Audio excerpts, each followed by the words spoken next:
DEI-LU Psicología. Sesgos cognitivos en la práctica clínica. Una brújula para el psicoterapeuta.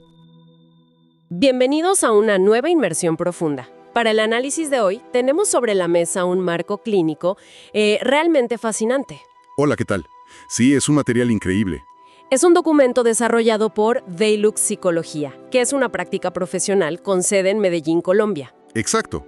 Y viene respaldado por ese distintivo sello dorado, el logo que dice PSI-DL. Sí, ese mismo.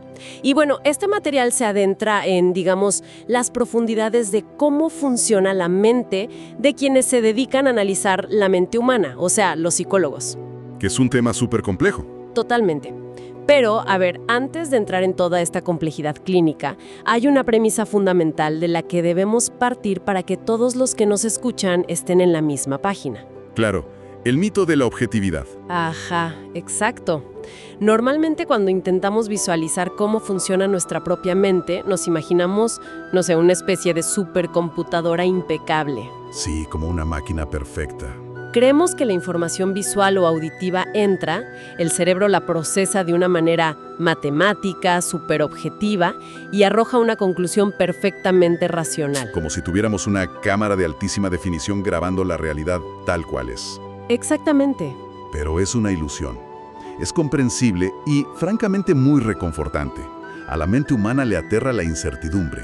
Nos da pánico, sí. Así que nos convencemos de que nuestras decisiones diarias, desde qué comprar en el supermercado hasta cómo juzgamos el carácter de una persona, son el resultado de un análisis puramente deductivo. Lógico y frío. Pues sí, pero la neurociencia y la psicología cognitiva nos muestran un panorama completamente distinto. Muy distinto. Esa supuesta cámara de alta definición tiene filtros invisibles. La lente está un poco empañada y el cerebro está, digamos, editando el metraje en tiempo real sin consultarnos. Sin pedir permiso. Y precisamente esa es la misión de nuestro análisis de hoy. Vamos a desempacar qué son exactamente estos filtros o atajos invisibles que toma el cerebro. Los famosos sesgos cognitivos. Los sesgos cognitivos, exacto. Pero lo que hace que este material de DEI-LU sea excepcional es que no se queda en la teoría general. No, para nada, va mucho más allá. Explora cómo estos atajos logran infiltrarse incluso en las mentes de los profesionales más altamente capacitados para detectarlos, que son los psicólogos clínicos. Y entender esto trasciende el ámbito académico, ¿verdad? Claro, porque comprender cómo la mente se engaña a sí misma es una herramienta vital para pensar con mayor claridad en, cualquier aspecto de la vida. Y el objetivo no es adoptar una postura cínica y concluir que el ser humano es irracional por naturaleza y ya está. No, eso sería muy deprimente. Totalmente. El valor real de explorar estos conceptos propuestos por DEI-LU es aprender a navegar esa maquinaria imperfecta. Ajá. Porque cuando comprendemos la mecánica anatómica y psicológica de por qué falla el cerebro, paradójicamente nos volvemos mucho más efectivos al relacionarnos con la realidad. Y con las demás personas. Pero a ver, para poder visualizar cómo estos sesgos complican el panorama dentro de un consultorio terapéutico, primero tenemos que entender la mecánica base. Las definiciones fundamentales. Sí, porque se habla mucho de sesgos, pero a nivel operativo, ¿qué está ocurriendo realmente en el cerebro cuando caemos en uno de ellos? Bueno, en términos fundamentales, un sesgo es una desviación sistemática del pensamiento racional. Ok, sistemática. Y esa es la palabra clave que debemos subrayar: sistemática. No estamos hablando de un simple error por distracción o una equivocación, digamos, aleatoria. No es como sumar mal 2 más 2. Exacto. Es un patrón estructural y predecible que nos lleva a interpretar la información de forma sesgada. Operan de manera completamente inconsciente y se basan en heurísticas. Heurísticas, que es una palabra que suena muy técnica. Suena técnica, pero las heurísticas no son más que algoritmos evolutivos. Son atajos mentales diseñados para procesar información a toda velocidad.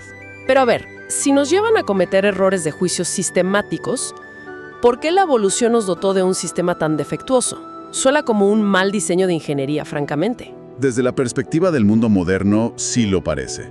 Pero hay que entender que el cerebro es un órgano que consume muchísima energía. Demasiada. Representa solo como el 2% del peso corporal, pero consume alrededor del 20% de nuestra energía metabólica. ¡Wow! Es un motor que gasta muchísima gasolina. Exactamente. Entonces, Analizar cada variable de cada situación de manera lógica, bueno, agotaría nuestras reservas rápidamente. Claro. En nuestro pasado evolutivo, si escuchábamos un crujido en la maleza de la sabana, no podíamos detenernos a hacer un análisis estadístico sobre si era el viento o un depredador. Porque si te ponías a calcular, el león ya te había comido. Exacto. El cerebro tomaba un atajo. Asumía el peligro, activaba la adrenalina y nos hacía correr. Y esos atajos salvaron a nuestra especie. Nos mantuvieron vivos.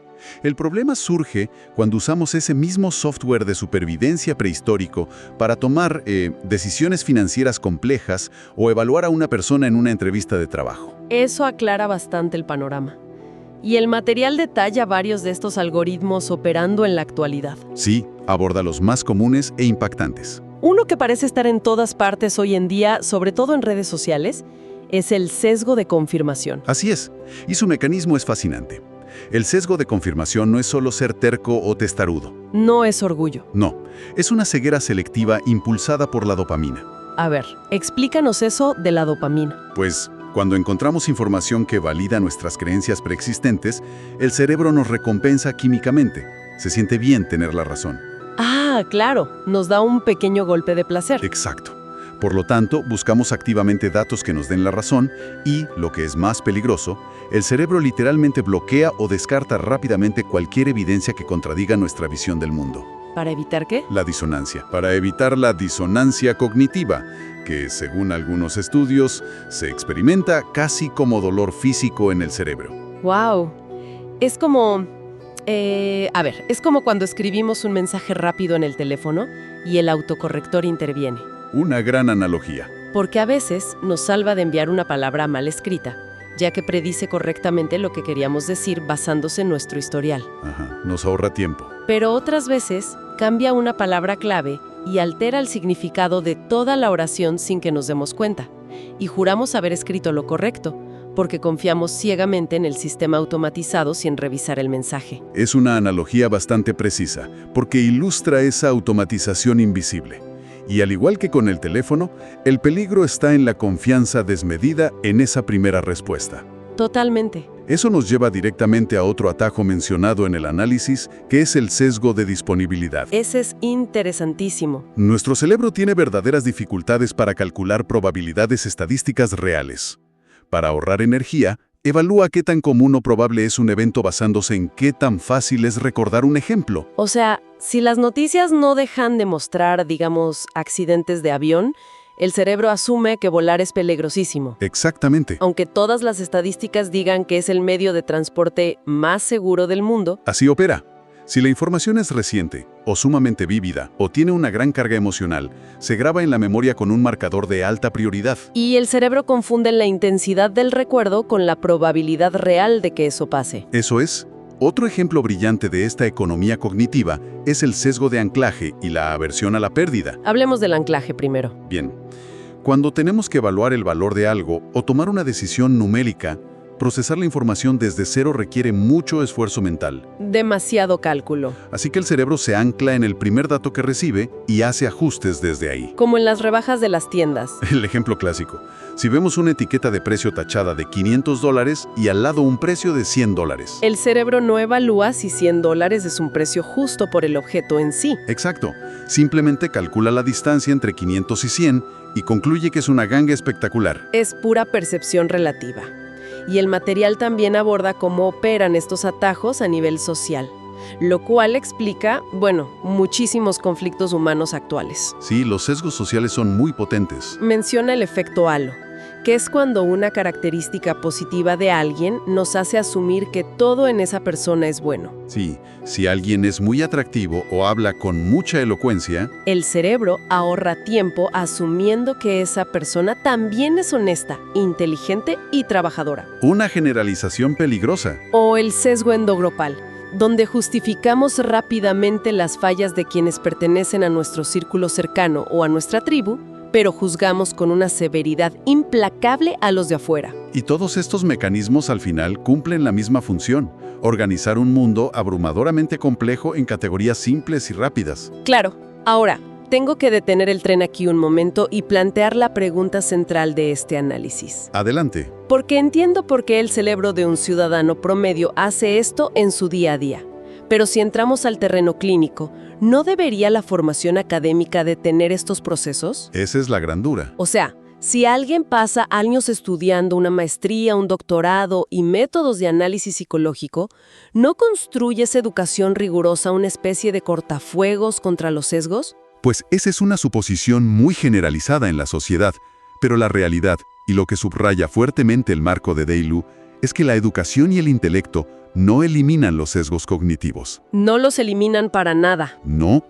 De hecho, en algunos casos, la alta capacidad intelectual solo hace que la persona sea mucho mejor construyendo narrativas complejas para justificar sus propias distorsiones. ¡Wow!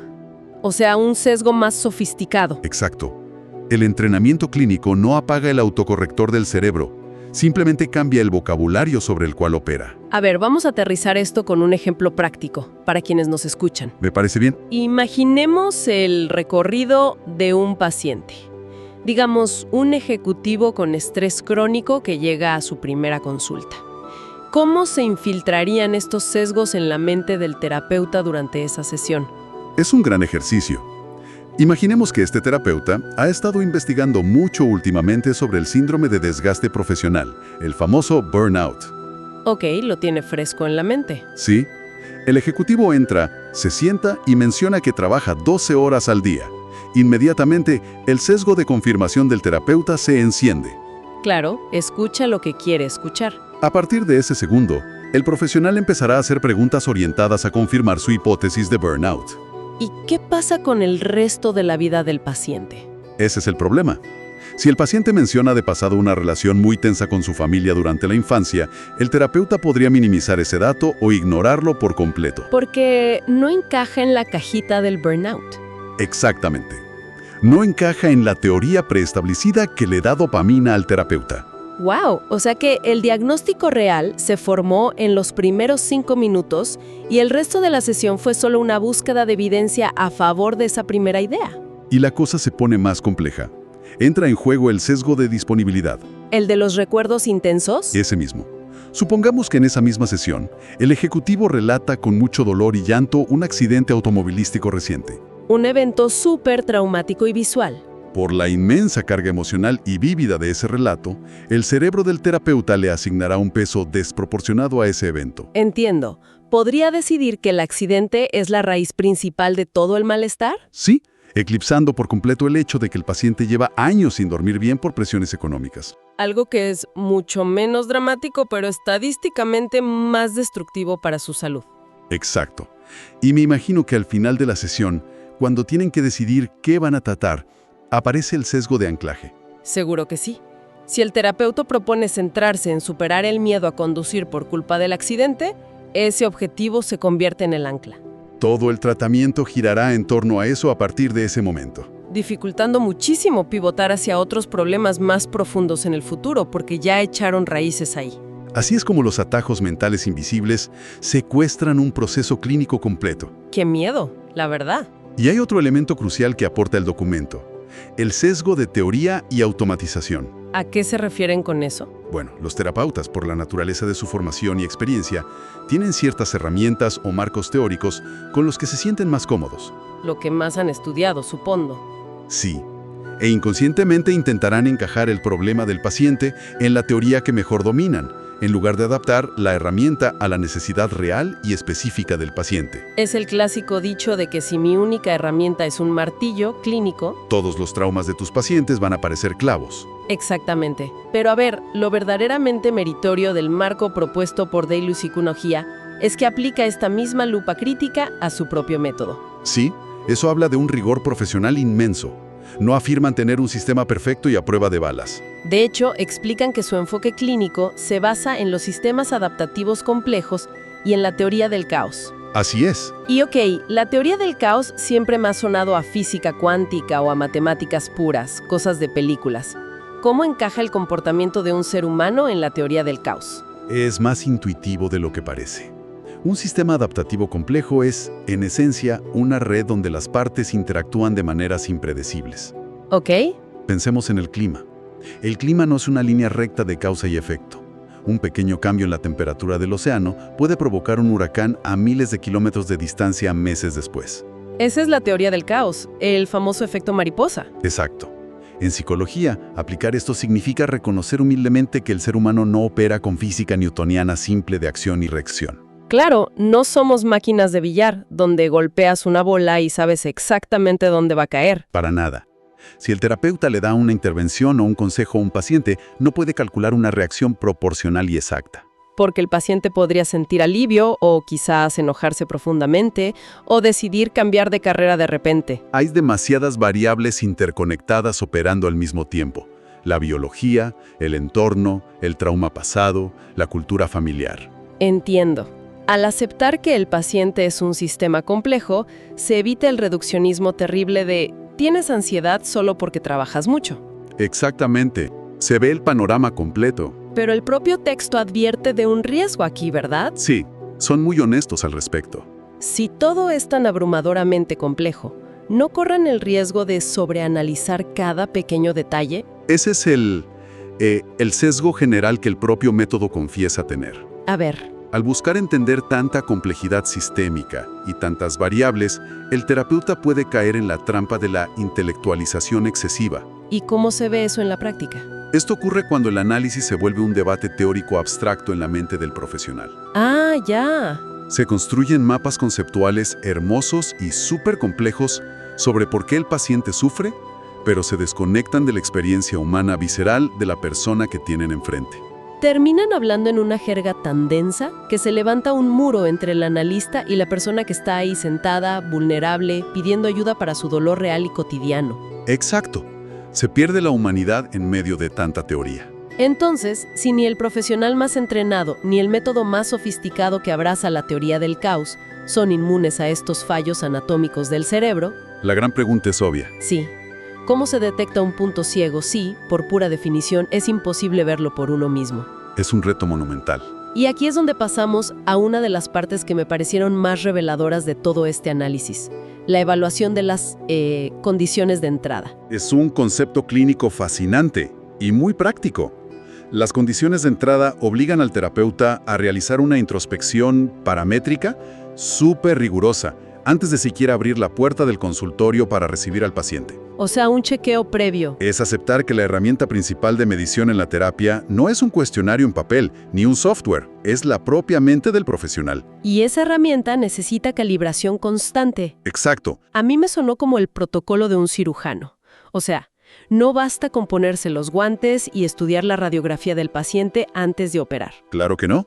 Primero tiene que someterse a un proceso de esterilización profunda en sus manos y en su equipo para asegurarse de no introducir ninguna bacteria de su propio entorno externo en el cuerpo abierto de otra persona. Es una excelente imagen. En este caso de la psicología, el profesional debe esterilizar, digamos, su propio estado mental. Captura perfectamente la gravedad del asunto. Esta esterilización mental comienza evaluando primero el estado físico y emocional básico. Las bases de la biología. Sí. No es un detalle menor que un terapeuta se pregunte a sí mismo antes de una sesión, ¿cuántas horas dormí anoche? ¿Hay fatiga extrema en mi cuerpo hoy? Porque la biología manda. Totalmente. La biología dicta que la falta de sueño deprime la función de la corteza prefrontal, que es la zona encargada del pensamiento analítico y lento. ¿Y nos deja a merced de qué? Nos deja a merced de la amígdala y las respuestas emocionales rápidas. Un terapeuta exhausto simplemente no tiene los recursos metabólicos para el pensamiento complejo. Claro, no le da la gasolina para pensar profundamente. Por lo que su cerebro dependerá abrumadoramente de los sesgos rápidos para poder terminar la sesión y sobrevivir al día. Si no hay energía, el cerebro toma la autopista de las heurísticas. Tal cual. ¿Y qué pasa con la vida personal del profesional? Porque asumo que no pueden ser robots y dejar sus propios problemas colgados junto al abrigo en la entrada. Imposible. Y ese es el segundo pilar de las condiciones de entrada.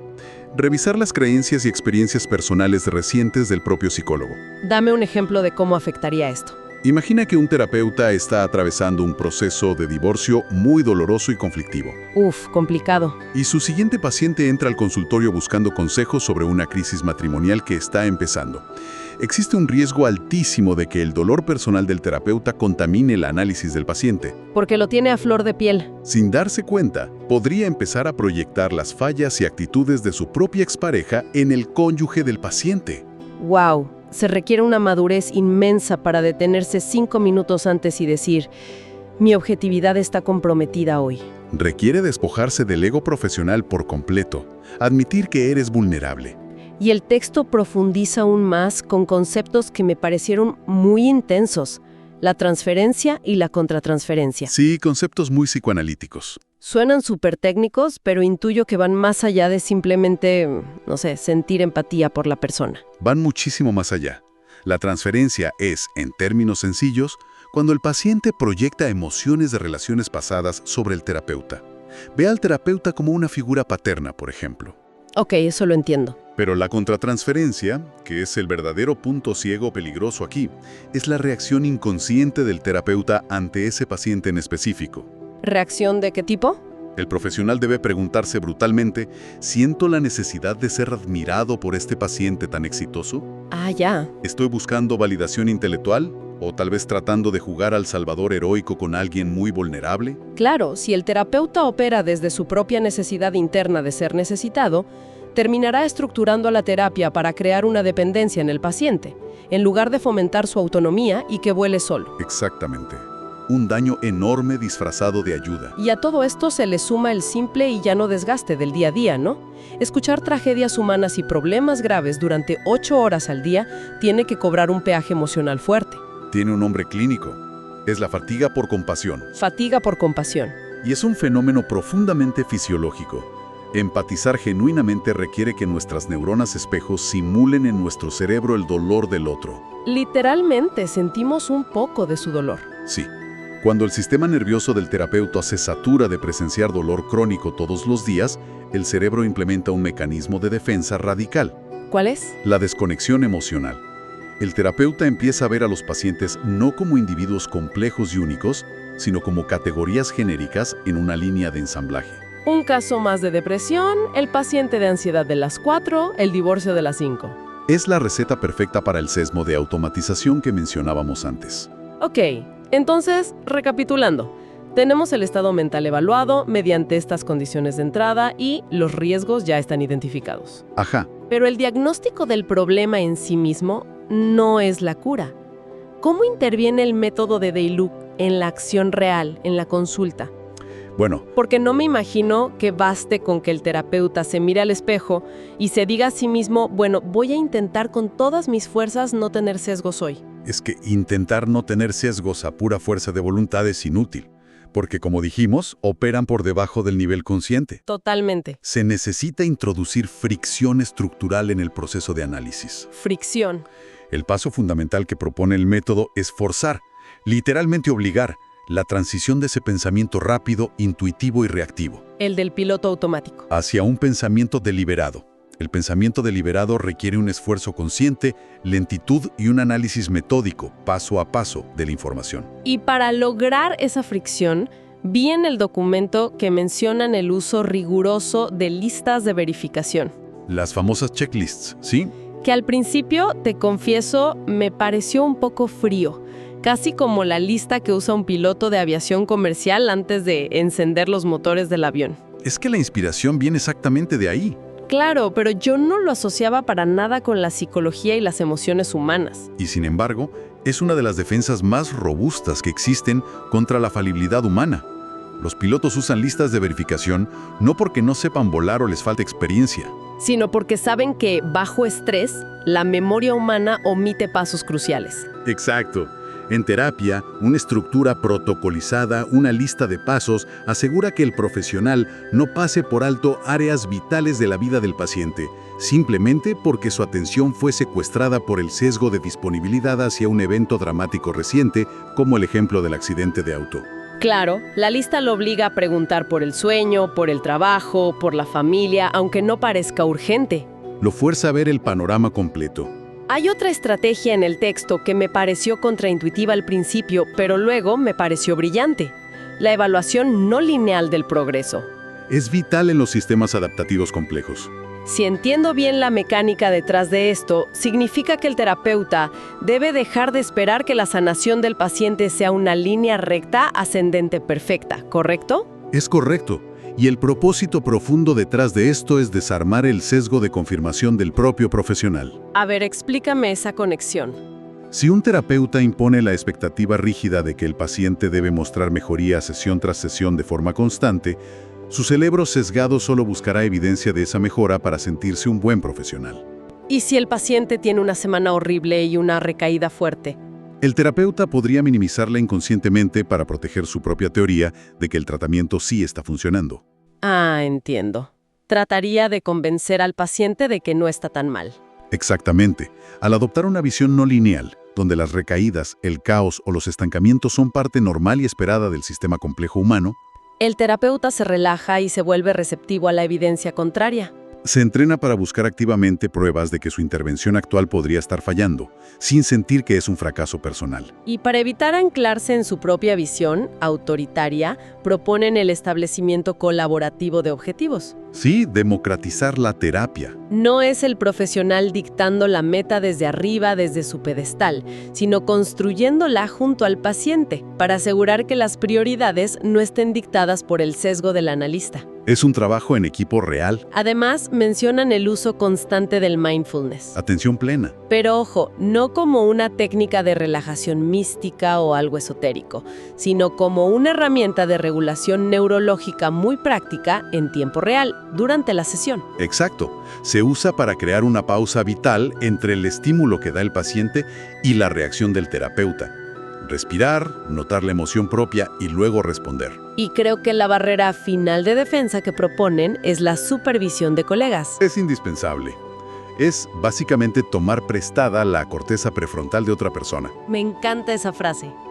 Presentar los casos de forma anónima a otros profesionales permite que alguien externo, que no tiene vínculos emocionales ni fatiga por compasión relacionada con ese paciente específico, revise todo el análisis. Y pueda decir con la mente fría, oye, espera, estás ignorando por completo este patrón de comportamiento evidente. Exacto. Prestan sus ojos limpios de sesgos. Todo este andamiaje metodológico es monumental. Es impresionante el trabajo que requiere.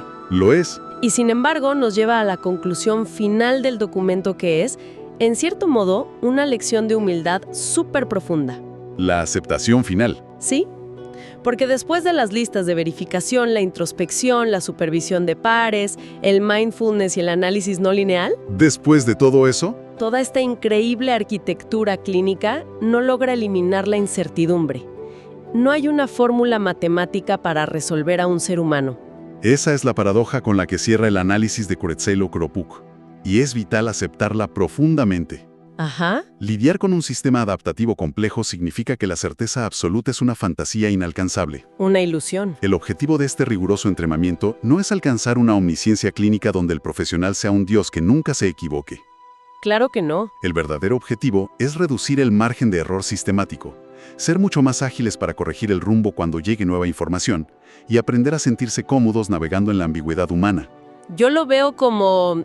es como conducir un vehículo en medio de una carretera oscura, sinuosa y con niebla en la madrugada. Una buena analogía visual.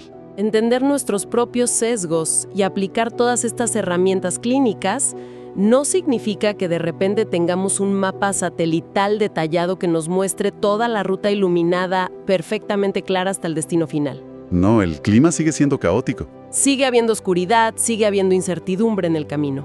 Pero estas herramientas actúan como encender los faros delanteros del vehículo. Exacto. Puede que no veamos a 5 kilómetros por delante, pero nos da la visibilidad suficiente inmediata para no estrellarnos contra el árbol que tenemos justo enfrente. Y nos permite seguir avanzando con cautela y seguridad. Totalmente. Una visualización que, creo, resume perfectamente lo que la mitigación de sesgos puede lograr tanto en la práctica clínica como en nuestra vida diaria. Es la mejor manera de entenderlo. Entonces, para recapitular esta tremenda travesía mental para quienes nos acompañan hoy, Adelante con el resumen. hemos explorado cómo el cerebro humano, por simple eficiencia biológica y ahorro de energía, utiliza algoritmos inconscientes que distorsionan nuestra percepción de la realidad. Los famosos atajos mentales. Hemos visto cómo la formación académica superior no hace mágicamente inmunes a los profesionales clínicos, y cómo el marco de Deilu Psicología propone tácticas como esterilizar el estado mental, desarmar las teorías previas y aplicar fricción estructurada para no caer en trampas diagnósticas. Un trabajo de vigilancia constante.